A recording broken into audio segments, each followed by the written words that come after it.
Hello everyone. सो आज हम लोग डिस्कस करेंगे जो एमबीबीएस के यूनिवर्सिटी एग्जाम्स में जो क्लिनिकल केसेस आते हैं बायोकेमिस्ट्री में उसके बारे में। ठीक है, तो जो पहला केस सेलेक्ट किया मैंने वो है फिनाइल कीटोन यूरिया का। ठीक है, तो देखते हैं किस तरीके से क्वेश्चंस आते हैं। तो कुछ इस तरीके का क्लिनिकल सिनेरियो दिया हुआ है, जैसे कि 1 year old girl child is brought by her mother to the casualty following an attack of moderate generalised convulsions about 2 hours back. कहने का मतलब सीजर हो रहा था बच्चे को, उसके बाद माँ ने बच्चे को लाया हॉस्पिटल में, right. She had an uneventful pregnancy and uncomplicated birth at the term. कहने का मतलब प्रेगनेंसी के समय वैसा कोई दिक्कत नहीं हुआ, उसके बाद बर्थ भी जब हुआ बच्चे का तो भी अनकॉम्प्लिकेटेड बर्थ था। ठीक है, उसके बाद जो है सो mother reports that the baby is not achieving the normal milestones for a baby for his age. कहने का मतलब जो माइलस्टोन्स 1 साल के बच्चे में होने चाहिए वो अचीव नहीं कर पा रहा, राइट। उसके अलावा she was not gaining weight according to his age. उसके अलावा जो है सो उस एज में जितना वेट होना चाहिए उतना वेट नहीं है, राइट। उसके बाद क्या है, she also reports an unusual mousy odour urine, right, and some areas of hypopigmentation on her skin and hair. On examination, the girl is noted to have some muscle hypotonia and the microcephaly. Microcephaly करने का मतलब होता है छोटा sir, right.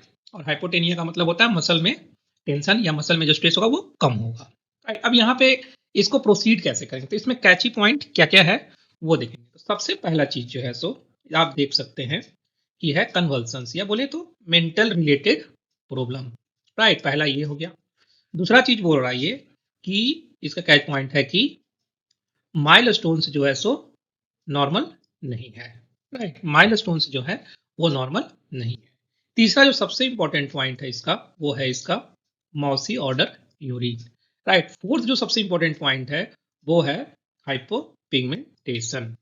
तो ये चार जो पिक्चर है दैट इज पहला सबसे characteristics mousy odour urine, second delayed milestone, third hypopigmentation of hair and skin, और फोर्थ जो है that is the mental problems या ब्रेन रिलेटेड इश्यूज। तो जब ये चारों पॉइंट अगर एक साथ होंगे तो ये मान के चलना है कि ये केस जो है सो किसका है, फिनाइल कीटोन यूरिया का है, राइट। तो ये चार पॉइंट है जिसके आधार पे हम लोग या जिसके बेसिस पे हम लोग बोल सकते हैं कि ये जो केस है वो फिनाइल कीटोन यूरिया का है।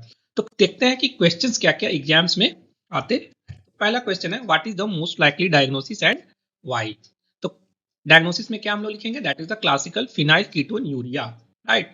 और फिनाइल कीटोन यूरिया के सपोर्ट में 4 पॉइंट्स लिखेंगे। पहला that is the normal birth history but delayed milestones. दूसरा सेरिब्रल एबनॉर्मलिटी जैसा कि क्वेश्चन में दिया हुआ है। थर्ड मॉसी ऑर्डर यूरिन, और fourth hypopigmented skin and the hair. तो ये 4 पॉइंट के बेसिस पे हम लोग ये केस क्या है तो फिनाइल कीटोन यूरिया को डायग्नोस करेंगे, राइट। अब देखते हैं आगे।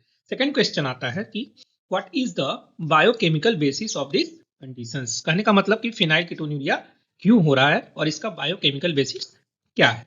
तो जैसा कि फिनाइल एलानिन के मेटाबॉलिज्म में पढ़ते हैं, phenyl alanine is getting converted into tyrosine by the enzyme phenyl alanine hydroxylase. और फिनाइल कीटोन यूरिया के केसेस में क्या होता है कि ये जो फिनाइल एलानिन हाइड्रोक्सिलेज होता है उसकी डिफिशियंसी हो जाती है। जब फिनाइल एलानिन डिहाइड्रोक्सिलेज डिफिशियंट हो जाएगा तो फिनाइल एलानिन जो है आपका टायरोसिन में कन्वर्ट नहीं होगा, और जब कन्वर्ट नहीं होगा तो फिनाइल एलानिन जो है वो दूसरे पाथवे में डाइवर्ट हो जाएगा, जैसा कि आप देख सकते हैं, राइट। अगर फिनाइल एलानिन अगर आपका टायरोसिन में कन्वर्ट नहीं होगा due to the deficiency of phenylalanine hydroxylase, तो फिर फिनाइल एलानिन जो है सो trans एमिनेज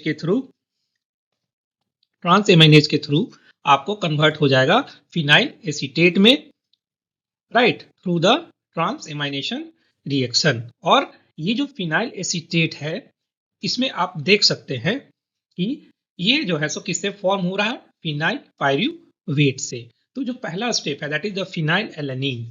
phenyl alanine is getting converted into the phenyl pyruvate, और ये जो फिनाइल पायरुवेट है वो एक प्रकार का कीटोन है, राइट। फिनाइल पायरुवेट जो है वो एक प्रकार का कीटोन है, और इसके कारण जो है इसे हम लोग फिनाइल कीटोन यूरिया बोलते हैं, क्योंकि ये जो फिनाइल पायरुवेट कीटोन है वो आपका यूरिन में एक्सक्रीट होगा। That's why this disease is known as phenylketonuria. तो ये हो गया दूसरा पॉइंट, राइट।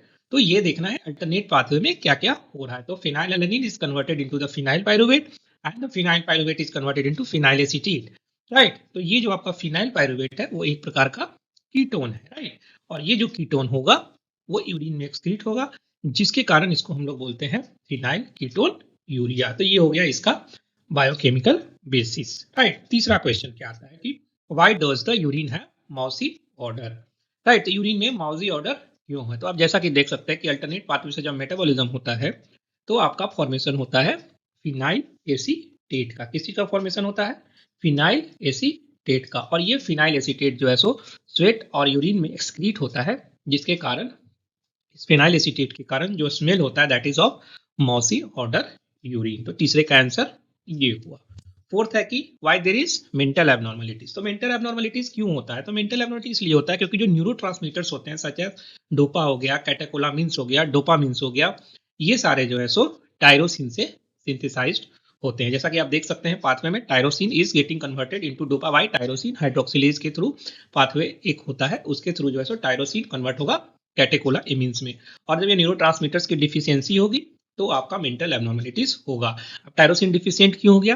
टायरोसिन इसलिए डिफिशियंट हो गया क्योंकि ये फिनाइल एलानिन से टायरोसिन नहीं बनेगा, जिसके कारण कैटेकोलामिन्स की भी सिंथेसिस नहीं होगी, न्यूरोट्रांसमीटर कम होगा, जिसके कारण जो है सो आपको मेंटल एबनॉर्मलिटीज होगी।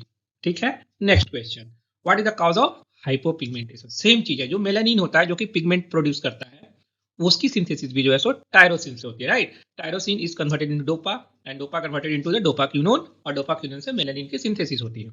अब मेलानिन नहीं बनेगा तो जो है सो हाइपोपिगमेंटेड या व्हाइट स्किन होगा, राइट। तो याद रखना है टायरोसिन क्यों नहीं बन रहा है, क्योंकि फिनाइलएलानिन हाइड्रोक्सिलेट डिफिशिएंट है, जिसके चलते फिनाइलएलानिन से टायरोसिन में कन्वर्सन नहीं हो रहा है, और टायरोसिन नहीं बनेगा तो मेलानिन भी नहीं बनेगा, राइट। उसके कारण जो है सो हाइपोपिगमेंटेशन होगा। ठीक है, next question, enumerate the laboratory test to diagnose the conditions. तो कौन कौन सा टेस्ट इसे डायग्नोज करने में हम लोग करते हैं? तो जो पहला टेस्ट है that is the ferric chloride test. तो फेरिक क्लोराइड टेस्ट क्या होता है?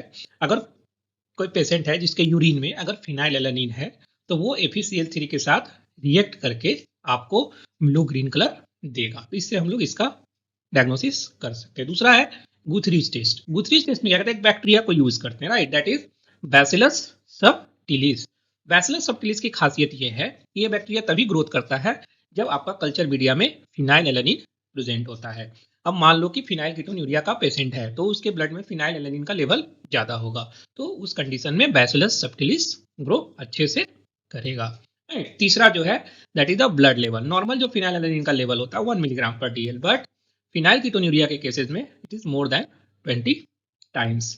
सबसे इंपॉर्टेंट या मोस्ट रिलायबल जो टेस्ट होता है बट महंगा है that is the tandem mass spectroscopy. ठीक है, उसके बाद DNA प्रोब जिसके थ्रू जीन की एनालिसिस हम लोग कर सकते हैं, राइट।